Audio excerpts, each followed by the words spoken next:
Galingan nyo naman yung Hindi sa pag-ano inyong ninyo. height ha.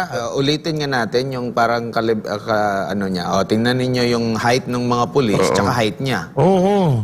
Hindi, tsaka itsura nito, mukhang snatcher to sa Aurora Boulevard eh. Oo, ganyan yung mga nahuhuli namin sa Cubao pagka nangi-snatch ang cellphone. Ang liit eh, no? Bata eh. Meron pa kami isa dyan. Ano Meron pa kami isang kuwang litrato. Yun talaga may mukha sa ating playback. Yan, yan. Kung sino man si kuya. Pulis Oo, ba masarap. yan? Okay ba mga pulis Ito yan? matindi.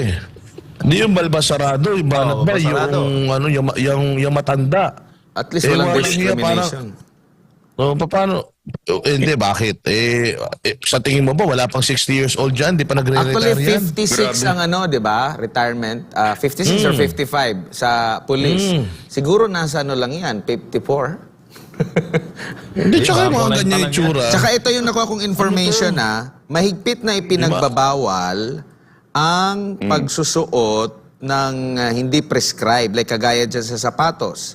Bawal din sa mga pulis na naka-uniform at kung may ano-anong purong sa ulo or kung ano nilalagay sa ulo. Hindi naman yan pang ano, di ba? Hindi yan typical or usual na ganyan yung sinusot ng mga pulis kung meron man sa ulo nila. Di ba? Diba? Yan yung mga sumisit-sit sa mga yaya eh, di ba? Yung pag dumaan ka, shh, Hindi, Ano? yung isa, yung may edad na, banat ba eh. Oo, yan yung mga nangangalakal sa amin, yung mga nangunguha ng ano, yung Bakal? huhugutin yung mga kable, yung tas susunugin, gagawin tanso. Oo, tsaka ano yung itong pulis na ito, hindi pa hindi ko lang alam kung pulis ba ito. Actually, tinanong din natin yung PRO 11 nito kung ito ba sila yung mga pulis talaga. Pero ito, tingnan mo, nakabalbasarado, tapos hindi prescribe yung uniform during an operation. Pati si tatay, no?